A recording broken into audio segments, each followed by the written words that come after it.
What's up, folks? David Soto Jr. here, and this is the David Soto Jr. podcast.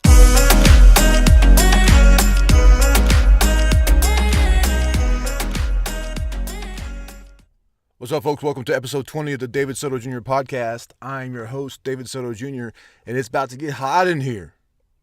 It is like 78 degrees or some shit in Boulder, Colorado, and I'm locking myself in my van so that I can make this recording. Because I need to make a podcast. I need to release one at least one a week. And sometimes I don't know what I'm going to talk about. And I was tempted this week to just turn the microphone on and talk about whatever comes to mind. But today's topic is about anxiety and depression. And it's based on how I am currently feeling, the kind of day I'm having. And nothing terrible has happened, really. There's no significant event, nothing, I didn't get any bad news. I just started feeling bad this morning. And I know that, so I got criticized. I didn't get criticized. Somebody was honest and gave me some feedback on my first book. She bought it and she said that sorry, but I couldn't finish it because I had been like, and this is a lesson I've learned. I've learned before, or it's really set in home. But she apologized that she hasn't gotten back, but she felt that she had to be honest because she was saying, "I'll get to it, I promise." And the thing is, she did get to it, and she didn't like it, and she didn't finish it. And that happened a while ago. A couple weeks ago, she told me that, but it just keeps hitting home, and I realized that. It makes me feel bad. It makes me feel bad, and it makes me realize that all those people who I got to buy my book and I never heard from again, they didn't like my book either. And yeah, there are people who like my book, and see, that's the thing. There are people who can't wait for my next book. People who say I'm a great storyteller. People who come to actually see me at an event that happened to me in Tucson, Arizona. Somebody came and actually read my book, loved it, and felt like they had to see me. That's fucking cool. On top of all of this, my stepmom gave me a 4-star rating. And I've talked about this before. I think I've even talked about it on my last podcast. It is the toughest. She's probably one of the toughest critiques to get a positive review from. I'm already sweating. Anyways, so that kind of started me feeling like an imposter. And it's just a reminder every day. And so I'm trying to break through this, but then, I don't know. This morning, I felt bad. I also had I've had a response to the meds I thought I was going to go back on. So the story about the Adderall I went on is I felt relieved. I'm like, yes, finally I get some meds for ADD. I finally see a professional who's like, yeah, dude, you have ADD. Let's give you some meds. And what happened was I got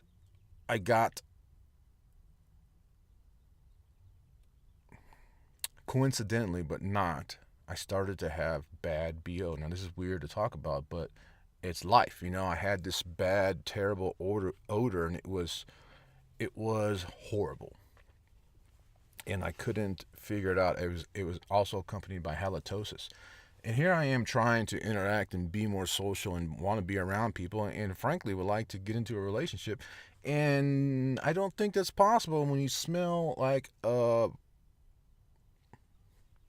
don't know what the smell's like.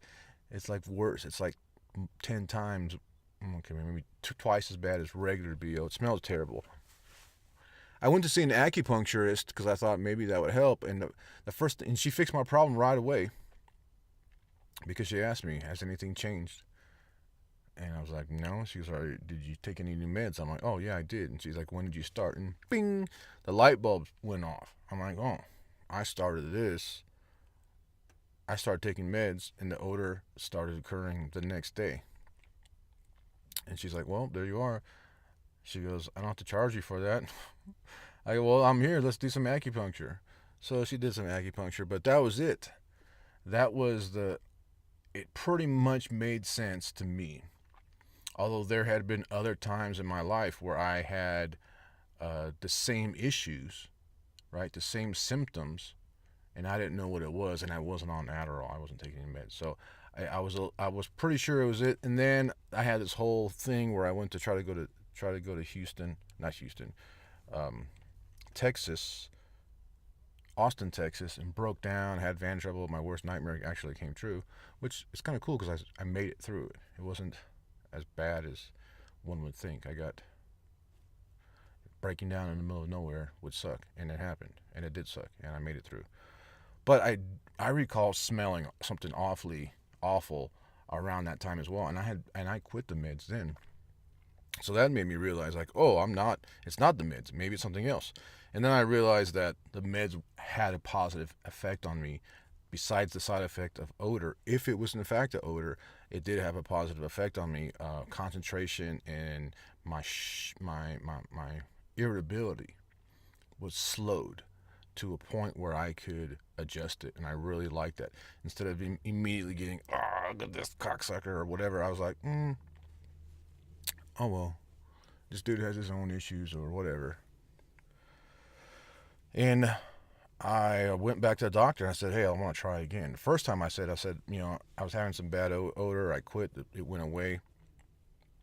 And then I went back to the doctor just recently. I was like, I think I need to be on it again. I need to give it a try. So he wrote me in a script. It showed up at my buddy's house. I picked it up. The entire time I was with my buddy, I did not need to take it. I hang around. I don't feel anxiety when I'm around him. That's probably why I spend so much time with him.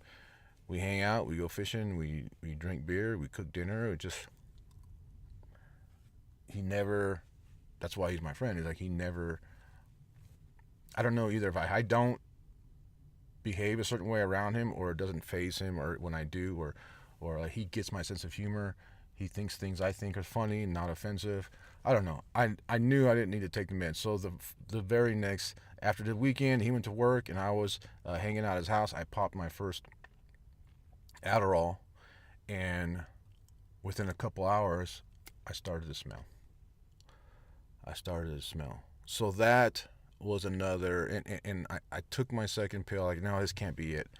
Um, that was on a Monday, so the next day was salsa lesson, and I knew I was going to be sweating.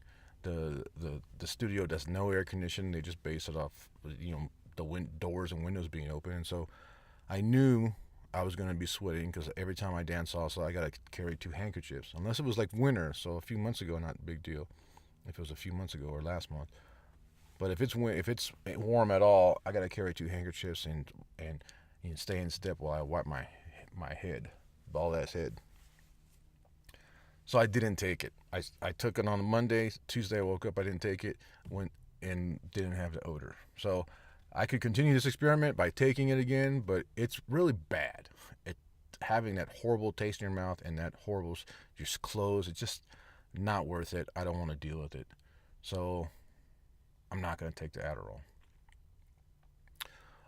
But that's disappointing, right?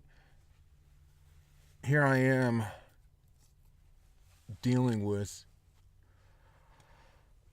no other way to say it, but mental issues, I guess. Trying to deal with it, trying to find a way to get it fixed, and it's just not, just after all these years, here I am thinking that, yeah, I guess I could try another med. I don't know.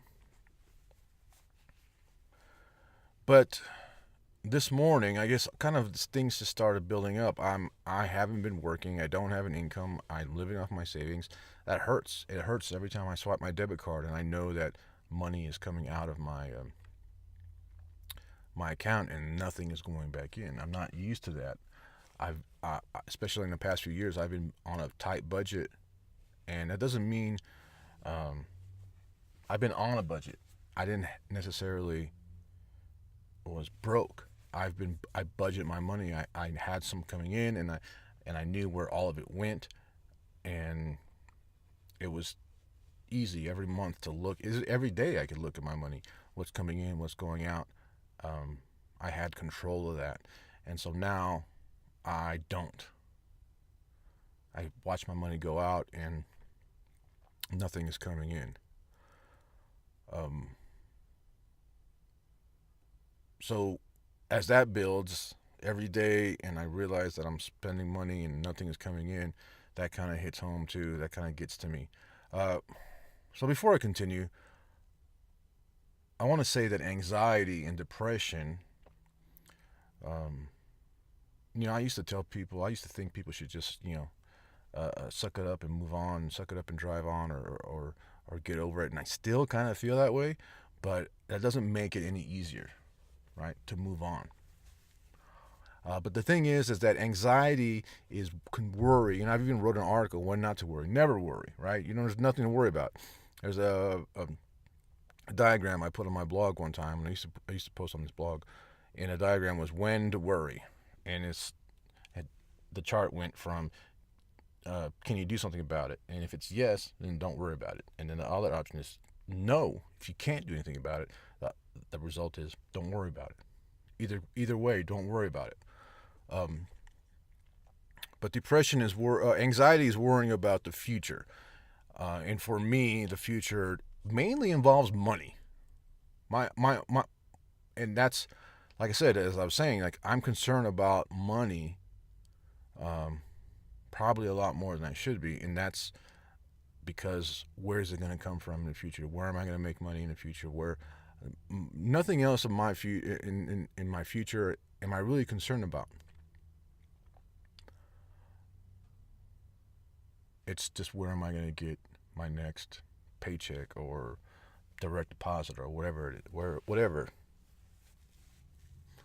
And that's me worrying about the future. Depression is worrying about the past. Um, or even dwelling on the past, right? So this morning I was like, I sent out a tweet like, the thing that sucks about being retired from the military is like, I can't put the uniform on. I can't feel important. I can't lead men. I can't operate equipment. I can't, you know, and it sounds super cheesy. Uh, when Rambo in First Blood, when John Rambo says he used to,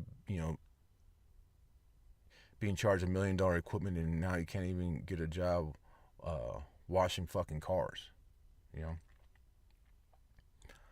I'm not that. It's not that bad for me, but to be out of the military, to not have that. First of all, there's a lot of responsibility. It makes you feel important. You put on this uniform, and you have to be a leader of men, and you have to. You're looked up to immediately. And when you have something like that in your life for 20 years, 23 years, and then it's gone, it takes a while. It's taken its toll on me not having that anymore. The other thing is that it was always something I can fall back on when it came time for needing money. So if I was in a position where I was in between jobs, I was in between careers, businesses, I could always say, "Hey, can you activate me? Can you send me somewhere? Can something happen?" Um, and the Missouri National Guard was good to me about that because there's one time they sent me on temporary duty for 3 years. For 3 years, I was in. They sent me to Arizona, and I made a shit ton of money based on my rank and everything else, and time in service, and it was nice. And then there were other times where like, we need you to go somewhere for 2 weeks. We need you to go somewhere for a couple months, or here or there, or even off to war. Time to send you to war. The fact is, the first time I got deployed with the Missouri National Guard, I just that weekend asked to be sent somewhere. I go, can you send me somewhere? Send me to the war, please. And they made a big announcement that Sunday that we're deploying, and they read off a list of names, and I was one of them. Just so happens, it's exactly what I wanted.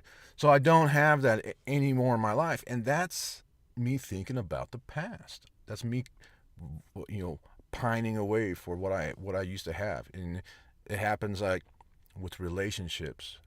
I'll think about how good it was, or how things used to be, or maybe it could have worked out, or why isn't it like that? Why don't I have that now? Why don't I have a relationship now? Why don't I have, you know, some stability? I also think about the money I used to make. Now, here's the thing: the past is the past, right? So, even just 6 months ago, when I was working full time, I had a lot of money. I was making a lot of money. It was nice. It was nice not to worry about money. And it was just a few months ago. And now I think about that. I think about how, man, I used to have money. It was nice, and I could go out with my friends, or go out with my buddy and buy him dinner and not feel like, ooh, go to the grocery store and not be like, ooh, these macadamia nuts are expensive. You know, I miss not worrying about money, and that brings me down, and that's me being worried about or concerned about the past, right? Anxiety, depression, worried about the past. So here's the thing about anxiety is the future, depression is the past. The concern, the dealing with, or the dwelling over the past, or the future. So here's the thing about those two: the past and the future are figments of my imagination. They're figments of your imagination. They do not exist.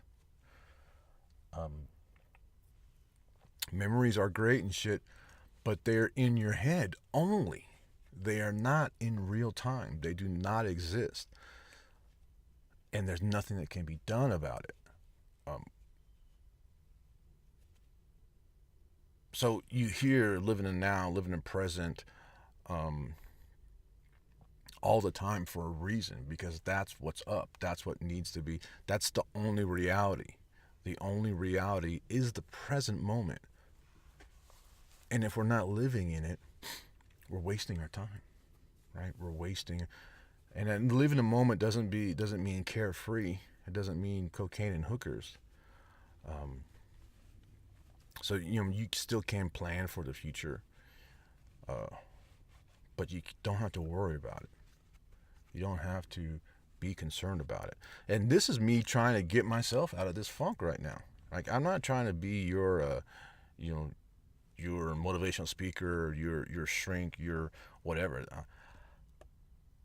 It's weird how when I need to work stuff out, I turn on this camera and I make this recording. And that's where I'm at right now. I'm trying to work this out. I'm trying to figure out how to live in the moment. And as I was writing a couple of notes, I was like, what should I put for a solution? Like, I don't have a solution. I turn this thing on. It's hot as hell. I'm sweating like a dude in a van. I don't know if I can say whore anymore. It sucks. It's the title of one of my books. Anyways, like a sex worker in a church doesn't have the same ring, right? But I don't have a solution. All I know is the answer, the common answer, the one you always hear, the one that makes the most sense, is to live in the present. How do you do that? I don't know. But I'm just going to take action and do stuff. And what I did today was I went to the movies. I went and saw A Quiet Place, which is pretty good. You should go see it. Really well thought out, well planned. I knew that, kind of knew the solution. There's the bad guy, and what's the problem? How's the protagonist gonna save the day? I kind of knew. I don't know. I spoil a lot of movies now. I think because I write, because I do creative writing a lot. I think I spoil a lot of movies. Anyways, I went to the movie. I ate some popcorn. I walked out of there smiling, feeling pretty good. And then I went and took a nap. And now I'm going to go lift weights. Oh, and I made a podcast. I'm taking action. I'm doing stuff. I'm not pondering about the past. I'm not pondering about the future. I'm just trying to live in the present. This is the best I can do. This is all I got. I don't know of anything else except to take action. So, I don't know. I don't know if this was any help to you at all, but it's hard. It's hard, and I wish there was a pill that I could take that make me feel better. I wish I was more active. See, here's the thing. I wish I was as active as I used to be. It's funny how the past can be a month ago and you wish, man, I remember when I used to do that. I remember when I used to eat very well and be healthy, and I think about that, and it wasn't even that long ago. It doesn't matter. As long as it's in the past, it's a waste of time to dwell on it. It can be 5 minutes ago, it can be a year ago, it can be 20 years ago. It's a complete waste of time. Live in the present, folks. Live in the present. That's all I got. I'm hot as hell. I thought about keeping the window down a little bit. Let me see. And you can hear the birds and shit. But it is a little bit cooler. Anyways, folks, that's it for today. Don't forget, my book, Moncada, is on pre-sale. Now, I'm getting better as a writer. And this could possibly be my best book so far. Just makes sense, right? Because as I write every day, and since I've been writing every day for a couple years now, the books I produce are getting better. Moncada is my jab or my attempt at historical fiction, which I think is pretty cool. The whole process was good. Moncada is on pre-sale. Check it out. Look me up at David E. Soto Jr. on Instagram and Twitter. At David E. Soto Jr. Jr. for Jr. on Instagram and Twitter.